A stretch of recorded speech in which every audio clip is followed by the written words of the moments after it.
സ്റ്റോക്കിൽ ഒരുപാട് പശുക്കളെയൊക്കെ കൊണ്ടുവന്നിട്ടുണ്ടായിരുന്നു ഗോപി. 5 ഉണ്ടായിരുന്നു അച്ഛമ്മേ. നല്ല പോലൊക്കെ ചെയ്തിട്ടുണ്ടോ എന്തോ. ഇത്തവണയെങ്കിലും ചന പിടിച്ച് കിട്ടിയാ മതിയായിരുന്നു. വിളിച്ചോ അച്ഛമ്മേ? ഗോപിക്ക് ചോറ് കൊടുക്ക്. നേരം വിളിച്ചോയപ്പോ പോയതാ. ബാ ബാ പാടി മോളെ ബാ.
എന്താ കുഞ്ഞ് ഇങ്ങനെ നോക്കുന്നത്?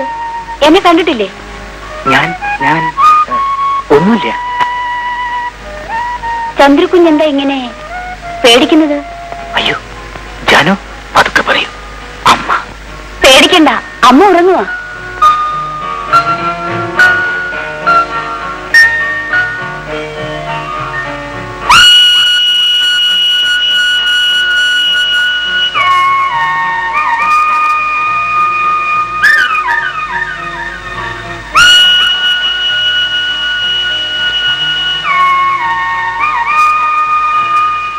ജാനു, എന്താ കുഞ്ഞെ?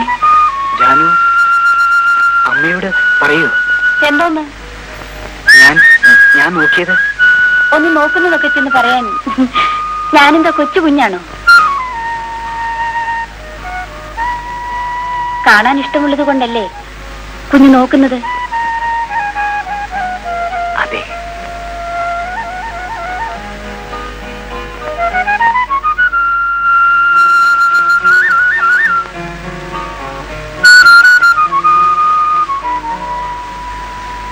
കുഞ്ഞെ,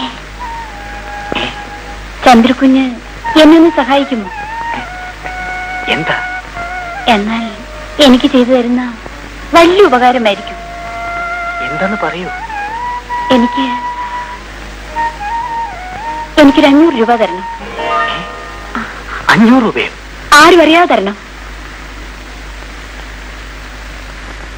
ഇത്ര വലിയൊരു ആവശ്യം എനിക്കുണ്ടായിട്ടില്ല കുഞ്ഞെ. എങ്ങനെയെങ്കിലും എന്നെ രക്ഷിക്കണം.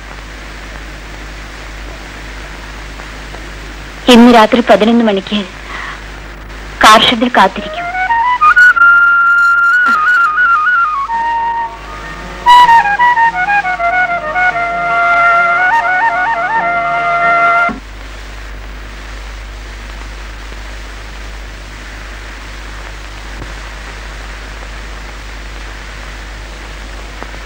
ചന്ദ്രു, മോനെ ചന്ദ്രു, എടാ അമ്മ. ഞാനും ഇവിടെ ഇല്ല. അവിടെ അനിയത്തിയും കൊണ്ട് ആശുപത്രിയിൽ പോയിരിക്കുക. കാത്തു കുടിക്കും. മോൻ വേഗം എഴുന്നേറ്റ് കുളിക്ക്. നമുക്ക് അമ്പലത്തിൽ പോകാം.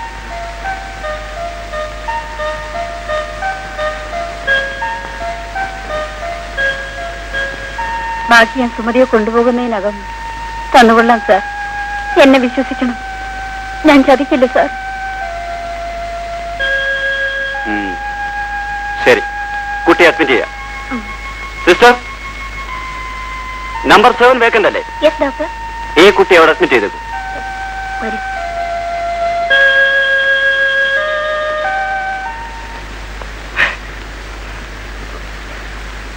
നീ എവിടെ പോയത്? ഒരാളിച്ചിട്ട് കാശ് തരാനുണ്ടായിരുന്നു. എന്തോ പക്ഷേ അവന്റെ പേര് സിനിമാ സംവിധാനമാ. അവനെ പ്രായപൂർത്തിയായവർക്ക് മാത്രമൊന്നും പറഞ്ഞൊരു നാടകം നടത്തണ്ട, അതിൽ അഭിനയിപ്പിക്കാന്നും പറഞ്ഞൊരു 36 രൂപ 40 പൈസ പറ്റിച്ച്.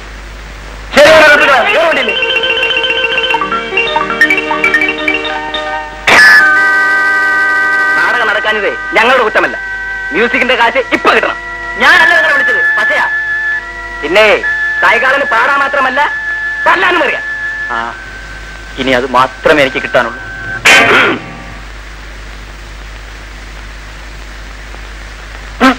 എന്താ തുറച്ചു നോക്കുന്നത്?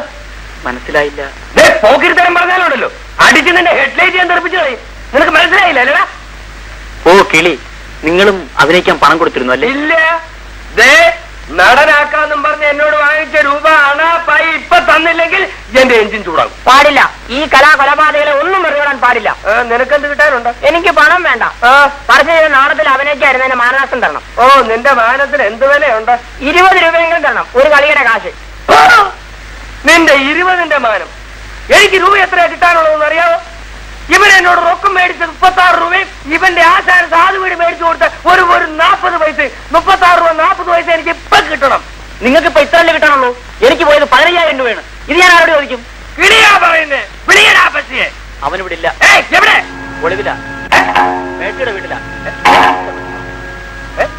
മേസ്തിരിയല്ല, മേഴ്സി. അയാൾ നമ്മുടെ കാശൊക്കെ തട്ടിയെടുത്ത് താമസം അങ്ങോട്ട് മാറ്റിയിരിക്കുക. എനിക്ക് അവിടെ നോ അഡ്മിഷനുവാ. എന്നാൽ അവനെ അവിടെ നിന്ന് തപ്പണം. എന്റെ കാശ് തന്നില്ലെങ്കിൽ അവനെ ഇടിച്ച് പട്ടിയാക്കി പഞ്ചറൊട്ടിച്ചു കളയും. പട്ടാളം ബാസുവിന്റെ സ്റ്റെപ്പിനെയാണ് ഈ പറയുന്നത്. ആശാൻ ലോറിയിലുണ്ട്, നീ ആ വീടൊന്ന് കാണിച്ചു തന്നേക്കണം. പിന്നെ നിങ്ങൾ ആരും പോകരുത്, ഇവിടെ തന്നെ നിന്നോളും. നിങ്ങൾക്ക് കാശി പോടണ വരും. വരാ.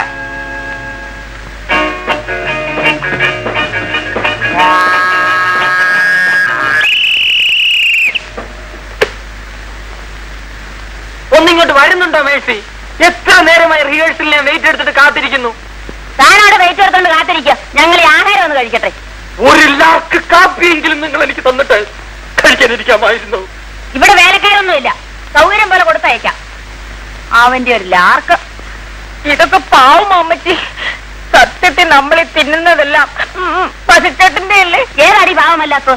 അവനീ ചെയ്തുകൊണ്ടിരിക്കുന്നതും പാവമാ. ഏതാ ഏതാ നാട്ടുകാരെ പറ്റിക്കുന്നത്? ഏതായാലും പശുച്ചേട്ടന് നല്ല കഴിവൊക്കെ ഉണ്ട്. എന്ത് കഴിവുണ്ടെന്ന്? കഴിവുള്ളവൻ ഇങ്ങനെ മുറിക്കാത്ത കയറി ഊതിക്കൊണ്ടിരിക്കുവാണോടി? അങ്ങനൊരു സന്ദർഭം കൊടുക്കഴിഞ്ഞിട്ടില്ലേ അമ്മച്ചി? ആരെങ്കിലും ഒന്ന് കൊടുത്തു നോക്കട്ടെ, അപ്പൊ അറിയാം അങ്ങയുടെ കഴിവ് അമ്മച്ചിക്ക്. എനിക്കറിയാം, പശുച്ചേട്ടൻ നന്നായിട്ട് സംവിധാനം ചെയ്യും.